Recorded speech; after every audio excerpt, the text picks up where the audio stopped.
जटाटवीगलज्जलप्रवाहपावितस्थले गलेवलम्ब्य लम्बिताम्बुजङ्गतुङ्गमालिकां डमड्डमड्डमड्डमण्निनादवड्डमद्वयं चकारचन्दताण्डवं तनोतु न शिव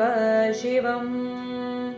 जटाकटाह सम्भ्रमभ्रमण्निलिम्प निर्जरी विलोलवीचि वल्लरी विराजमानमुद्धनि दगद्दगद्दगज्ज्वलल्ललाटपट्टपावके किशोरचन्द्रशेखरे रतिप्रतिक्षणं मम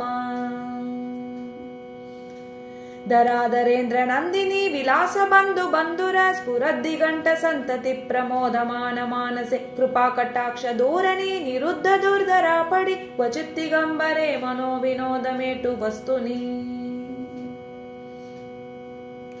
जडाभुजङ्ग पिङ्गल स्फुरत्तरामणिप्रभा कदम्ब कुङ्कुमद्रव प्रलिप्त दिग्वधूमुखे मदान्ध सिन्दूर स्फुरत्वगुत्तरीय मेदुरे मनो विनोदमद्भुतं बिभर्तु भूतभर्तरी सहस्रलोचन प्रभृत्य शेषलेख शेखर प्रसून धूलि धोरणी विदूसराङ्घ्रि पीठ भूभुजङ्गराजमालयानि बद्ध जाड जूटक श्रियै चिराय जायतां चकोर बन्धुशेखरः ललाट चत्वरज्वलद्धनञ्जय स्फुलिङ्गबाणि पीति पञ्चसायकं न मण्निलिम्पनायकं सुधामयूकलेकया विराजमान शेखरं महाकपालि सम्पदे शिरोजदालमस्तु नः करालबालपट्टिका दगद्दगद्दगज्ज्वल धनञ्जयाहुतीकृत प्रचण्ड पञ्चसायके धराधरेन्द्रनन्दिनि कुचाग्रचित्रपत्रक प्रकल्पनैक शिल्पिनी त्रिलोचने रतिर्मम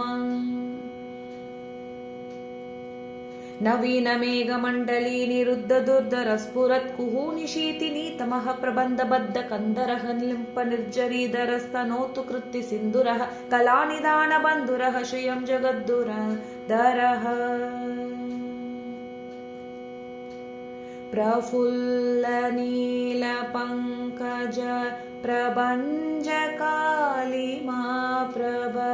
वलम्बि कंद कंदली रुचि प्रबाद कंदरं स्मरचिदं पुरचिदं भवचिदं मकचिदं गजचिदान्दकचिदं तमन्तकचिदं भजे